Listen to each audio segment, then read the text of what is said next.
नमस्कार दोस्तों, मैं हूं दीपक सिंह, दैनिक समाचार से। एक हवस के भेड़िए को 20 साल की सजा मिली है और 20,000 रुपए जुर्माना लगा है। 20 साल की सजा और 20,000 रुपए जुर्माना। यह हवस का भेड़िया कहीं दूर का नहीं बल्कि यहीं पास का है, आरएसपुरा का। और इसने नाबालिग लड़की को, जो मौसी के घर जा रही थी, 13 वर्ष की नाबालिग लड़की थी, मात्र 13 वर्ष की, 6ठी कक्षा में पढ़ रही थी, उसको अपने घर ले जाकर तीन चार दिन बंधक बना के रखा और उसे शिकार बनाता रहा, नाबालिग बच्ची को। और बाद में जब उसे छोड़ा तो धमकी भी दी कि अगर तुमने ये बात किसी को बताई तो तुम्हें जान से मार देंगे। लेकिन लड़की ने जाकर पुलिस वालों को ये बात बता दी और फिर पॉक्सो एक्ट के तहत मामला दर्ज हुआ। पूरी खबर विस्तार से बताऊंगा, लेकिन हवस के भेड़िए जो हैं ये क्या कर रहे हैं समाज में, इनके अंदर की जो तृष्णा है वो क्यों नहीं मिट रही है। छोटी छोटी बच्चियों के पीछे पड़े हुए हैं। शादी कर लो, नहीं रहा जा सकता, शादी कर लो तो फिर जो करना है वो करो, लेकिन नहीं, ऊट पटांग हरकतें इन्होंने करनी है। लेकिन सजा मिली है और मामला जो है वो आरएसपुरा का है। क्या ये मामला है पूरा डिटेल से बताएंगे। जैसे मैंने आपको जानकारी दी कि 13 वर्ष की, मात्र 13 वर्ष की लड़की थी, 6ठी कक्षा में पढ़ती थी। और ये जो लड़का है ये आरएसपुरा का है, इसका नाम भी बताएंगे। जो जानकारियां हमारे पास पहुंची हैं उसके मुताबिक पॉक्सो एक्ट के तहत जो विशेष न्यायाधीश थे वीपी शर्मा ने, उन्होंने 13 साल की नाबालिग के साथ दुष्कर्म के मामले में काला राम के खिलाफ सुनवाई दी है। काला राम आरएसपुरा का रहने वाला है। यह मामला जो है वो वर्ष 2018 का है, ज्यादा पुराना मामला नहीं है। लगभग आप देखें तो लगभग 5.5-6 साल। इससे पहले कई मामले शुरू होते तो खत्म ही नहीं होते थे। इन हवस के भेड़ियों को सजा मिल रही है कि नहीं मिल रही है ये भी पता नहीं लगता था।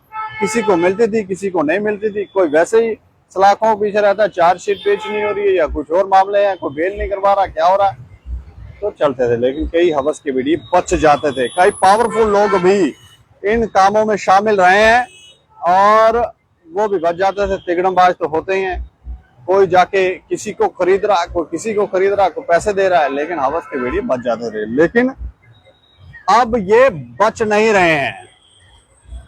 इस मामले में ये जो लड़की थी 13 वर्ष की थी और 2018 का ये मामला है। और आरोपी जो है वो, जैसे मैंने आपको बताया, कि आरएसपुरा का रहने वाला है।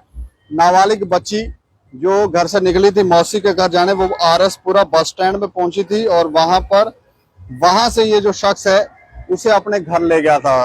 अब शायद हो सकता जान पहचान का हो तो घर ले गया था और उसको 3 से 4 दिन इस शख्स ने अपने घर में रखा, बंधक बना के नाबालिग लड़की को, और साथ में उसे शिकार बनाता रहा। बाद में जब इसे रिहा किया तो उसे कहा कि तुम्हें जान से मार दूंगा अगर तुमने किसी को ये बात बोली, जाने के जान से मारने की धमकी दी।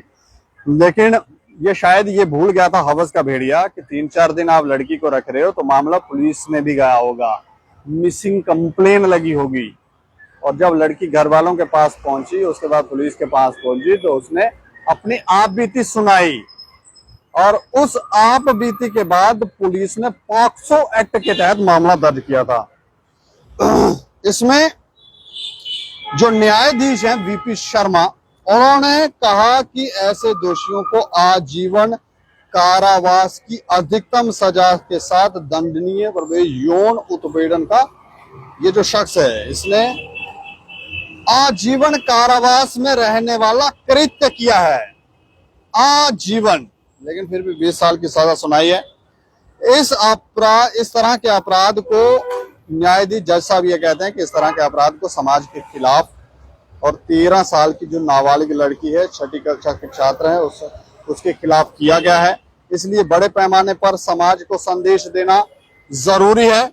और उन्होंने कहा कि बच्चों पर किसी भी तरह का यौन शोषण ना करने के लिए रोकथाम होनी चाहिए।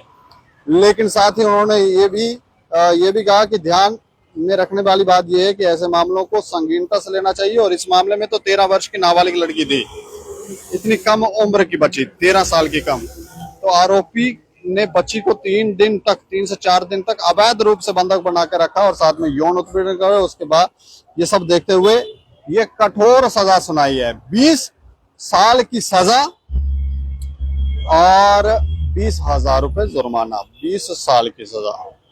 हवस की बेड़ियों को थोड़ा सा ध्यान देना कि ये जो खबर है आपने इसको शेयर करना है। आगे जो हवस के बेड़ी है सभी को शेयर करना, ताकि सभी को पता चले कि अब ये जो बातें हैं ये समाज में चलने वाली नहीं है।